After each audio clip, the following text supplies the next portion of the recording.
হাতে লাঠি, গাছের ডাল, ডান্ডা, মুহুর্মুহু ইট ছোড়া হচ্ছে। একের পর এক গাড়ি ভাঙচুর হয়েছে। নওদার ছবি।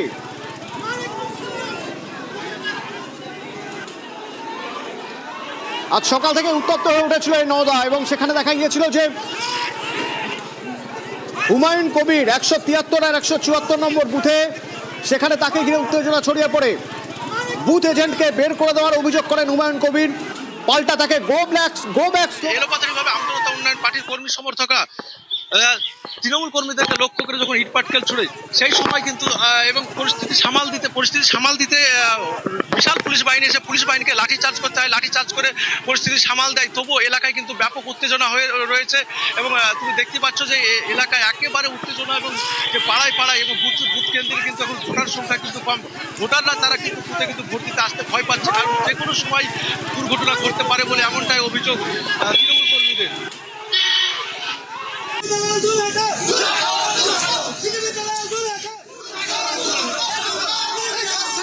বেড়াচ্ছেন, ইট ছুড়ে যাচ্ছেন। এরা কারা? বাহিনী পর্যাপ্ত সেখানে ছিল না। মুর্শিদাবাদে তো সবচেয়ে বেশি বাহিনী দেওয়া হয়েছে। বাহিনী কোথায় ছিল? এরা এক জায়গায় হলেন কি করে? হঠাৎ করে এতজন মিলে গাড়ি ভেঙে ফেললেন, এতগুলো গাড়ি ভাঙচুর করলেন, লাঠি নিয়ে তেড়ে চলে গেলেন, এলাকা দাপিয়ে বেড়াচ্ছেন। কিভাবে হলো এটা? বাহিনী তখন কত দূরে এখান থেকে?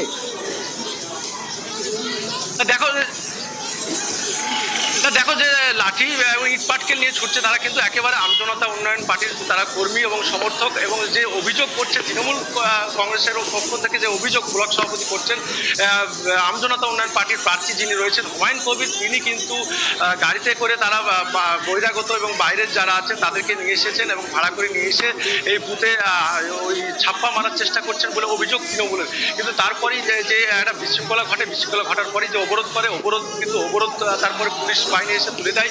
অবরোধ তোলার পরেই কিছুক্ষণ রাস্তায় যেতেই ব্লক সভাপতি যিনি রয়েছেন আমজনতা উন্নয়ন পার্টির, তার গাড়ি ভাঙচুর করে তৃণমূল কর্মীরা বলে অভিযোগ।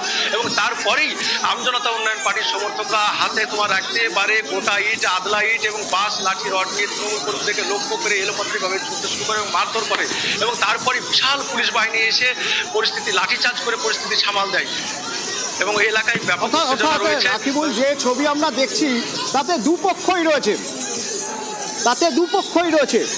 একদিকে তৃণমূল আশ্রিত দুষ্কৃতী, আর একদিকে হুমায়ুন কবির, তার সঙ্গে যারা রয়েছেন তার অনুগামীরা। দুপক্ষই রয়েছে, দুজনেই লাঠি নিয়ে, লাঠি ছোটা নিয়ে একদল গাড়ি ভাঙচুর করছে, আর একজন ইট নিয়ে তেড়ে যাচ্ছে, লাঠি নিয়ে তেড়ে যাচ্ছে। আর তার কিছুক্ষণ পরে বাহিনী আসছে।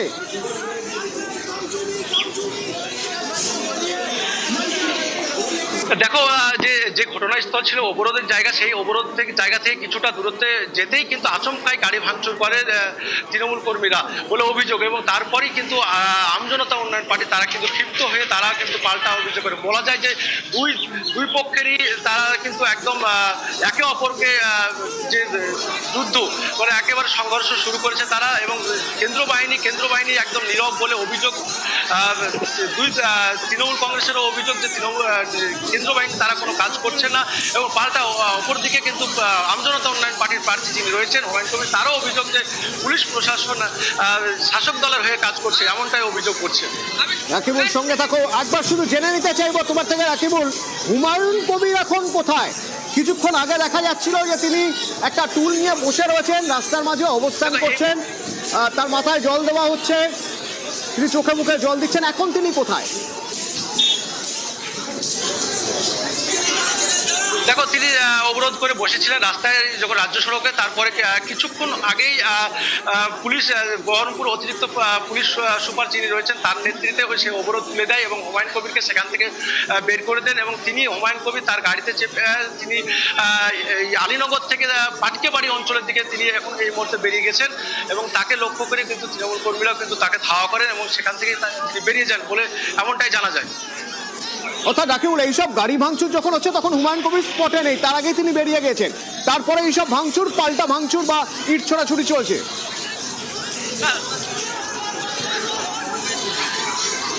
একদম তাই। হুমায়ুন কবির বেরিয়ে যাওয়ার পরই এই ঘটনা শুরু হয় এবং যে উত্তেজনা, দুই পক্ষেরই উত্তেজনা, ব্যাপক উত্তেজনা রয়েছে এখন পর্যন্ত। কিন্তু এলাকায় উত্তেজনা, কিন্তু যে ভোট কেন্দ্রে কিন্তু তারা ভোটাররাও কিন্তু ভোট দিতে যেতে ভয় পাচ্ছেন এখন এই মুহূর্তে, এবং তারা তাদের ভোট আদৌ দিতে পারবে কি না তারা কিন্তু সেটা নিয়ে কিন্তু তারা আশঙ্কা করছে। বেলা 12টা পর্যন্ত যে ভোট ছবি দেখা গিয়েছে রাজ্যের 152টি কেন্দ্রের, সেই ভোট ছবির সঙ্গে এ ছবি তো মিলছে না। কারণ তার আগে পর্যন্ত বিক্ষিপ্ত ছোটখাটো অশান্তি ছাড়া এরকম ছবি দেখা যায়নি। এবং মনে করা হচ্ছিল নির্বাচন কমিশন যেভাবে ব্যবস্থা করেছে, 2.5 লক্ষ জওয়ান, সেনা জওয়ান তারা এসেছেন, এই ছবি দেখা যাবে না। কিন্তু সেই দেখা গেল মুর্শিদাবাদের নওদার এই ঘটনার রিপোর্ট তলব করেছে কমিশন। বিশ্বজিৎ রয়েছে আমার সঙ্গে ফোনে, জানতে চাইবো বিশ্বজিৎ, ডিটেলে জানতে চাইবো একটু। দেখো এই ঘটনা তো বটেই, এছাড়াও সকাল থেকে বিক্ষিপ্তভাবে যে সমস্ত ঘটনা ঘটেছে তাতে নজরদারি রয়েছে কমিশনের, এবং বিভিন্ন ঘটনায় যে অ্যাকশন টেকেন রিপোর্ট সেগুলো চাওয়া হয়েছে।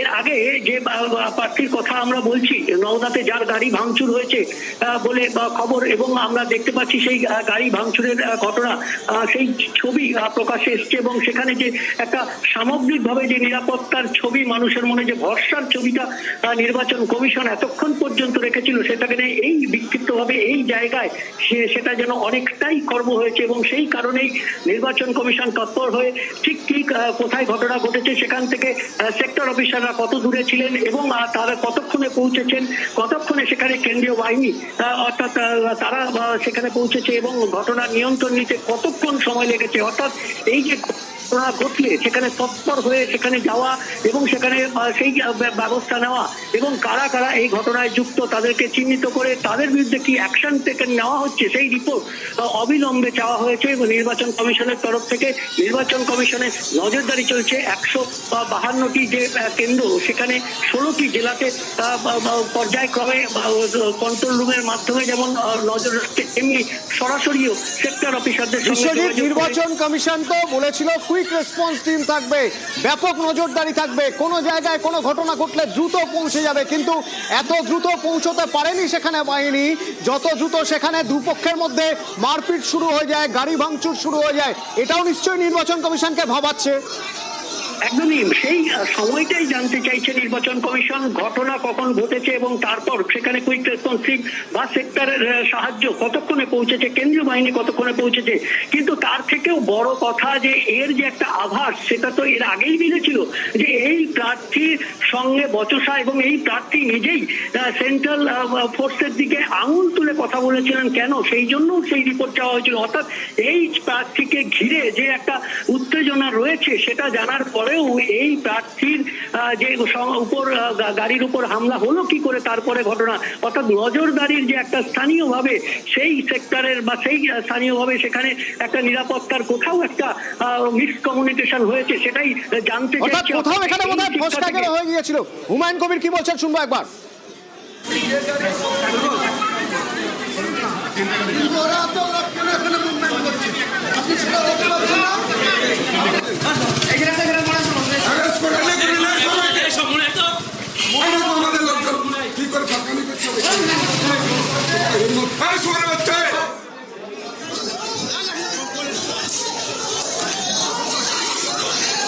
রাকিবুল আমার সঙ্গে আছে, আমার সহকর্মী রাকিবুল। এখনো পরিস্থিতি গরম, হুমায়ুন কবির তিনিও গরম হয়ে রয়েছেন, আশপাশে যারা রয়েছেন তারা তো বটেই।